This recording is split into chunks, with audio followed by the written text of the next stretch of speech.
Γεια σας παιδιά, DragonMP14 εδώ. Και στο προηγούμενο βίντεο είχα αυτό εδώ. Και πήρα ένα καινούριο με 10 ευρώ, το επαγγελματικό.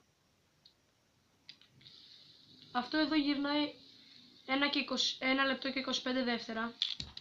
Και αυτό εδώ γυρνάει 2,5 λεπτά εκεί κάπου. Βλέπετε τη διαφορά. Κοιτάξτε πόσο πιο μεγάλο είναι. Και κοιτάξτε εδώ πέρα αυτό. Εδώ το κυκλάκι είναι για να το κρατάς και να γυρνάει. Κοιτάξτε τώρα πόσο πιο μεγάλο είναι το δικό του. Κοίτα. Αυτό είναι τόσο περίπου και το άλλο είναι τόσο, ώστε να μπορείς να κάνεις πιο εύκολα κόλπα και όλα αυτά.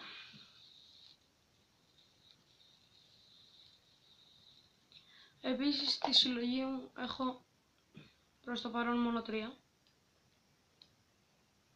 Αυτό ήταν το πρώτο που είχα.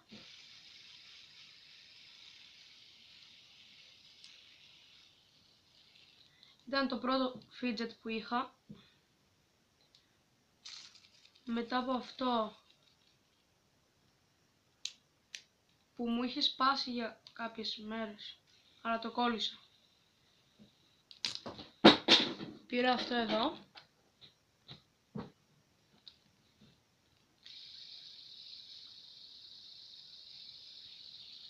Πήρα αυτό.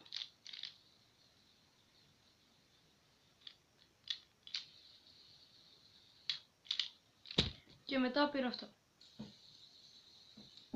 Και αυτό είναι το καλύτερο που έχω.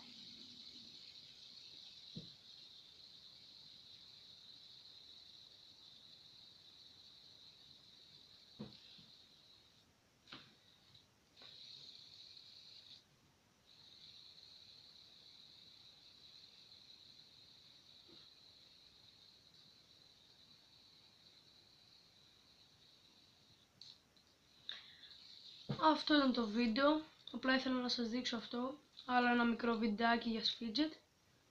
Και θα ανεβάσω άλλο ένα μικρό βίντεο που θα δείχνω τη διαφορά αυτό με αυτό στο επόμενο βίντεο.